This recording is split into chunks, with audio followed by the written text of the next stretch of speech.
नमस्कार, सत्यदर्शन न्यूज मध्ये आपले स्वागत आहे। मी पायल शहा।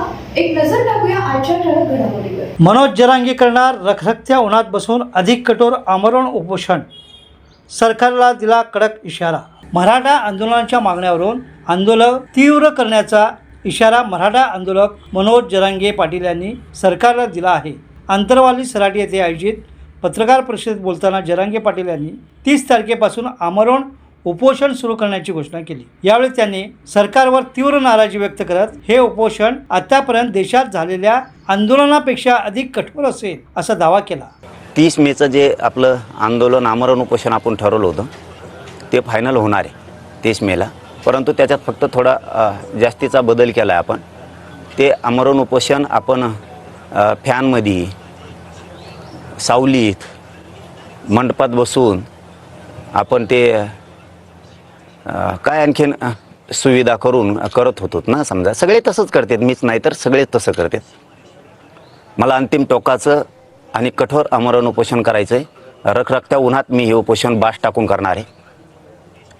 ना कुठलं पाणी, ना कुठलं जेवण, ना पायात चप्पल घालणार आहे, ना काय करणार आहे। माझ्या शरीरात प्रचंड वेदना आहेत। या जीवाला मी तरसायचं तरी किती दिवस।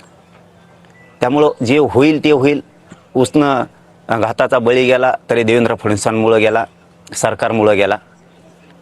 कितीही जीवाची लाहीलाही झाली तरी हरकत नाही आहे, कारण माझ्या समाजाच्या लेकरांच्याच आयुष्याचा उन्हाळा झाला आहे। तर आपण आपली का कदर करायची। ते उन्हात कुठेही होईल, ते जंगलात होईल, रानात होईल, ते कुठेही होईल, परंतु ते खूप कडक आणि त्या रखरखत्या उन्हात ते आमरण उपोषण होणार आहे।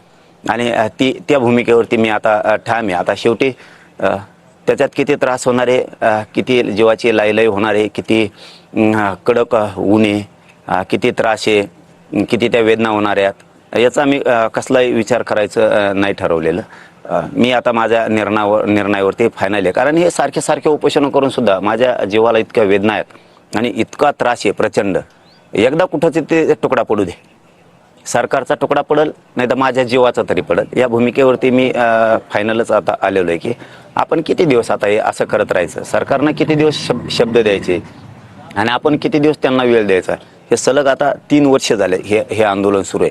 त्यामुळं ही जी मी तुम्हाला त्या दिवशी सांगितलं कठोर आंदोलनाची भूमिका घेणार आहे। तर हे मे महिन्याच्या या कडक रखरखत्या उन्हात हे आमरण उपोषण होणार आहे। ना कुठल्या पाण्याविना होणार आहे, कुठल्या जेवणाविना, ना पायात काय चप्पल राहणार आहे, ना बूट राहणार आहे, ना काय राहणार आहे। मी बास टाकून एका बाजूला बसून जाणार आहे। ते जे होईल ते होईल, त्याचा विचार मी नाही करा। जर माझ्या शरीराचा मी विचार करायला गेलो तर माझ्या समाजाच्या लेकराचा उन्हाळा करून टाकला या सरकारनं। त्यामुळं कुठंतरी आता हे थांबलं पाहिजे। त्यांनी याचं आश्वासन द्यायचं आणि आम्ही ते बार बार ऐकत बसायचं।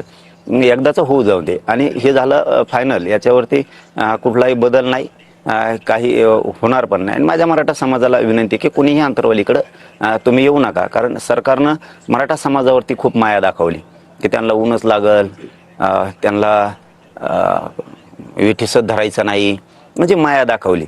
तर मग आता त्यांना जर माया आहे तर त्यांनी आतापर्यंत आरक्षण दिलं असतं।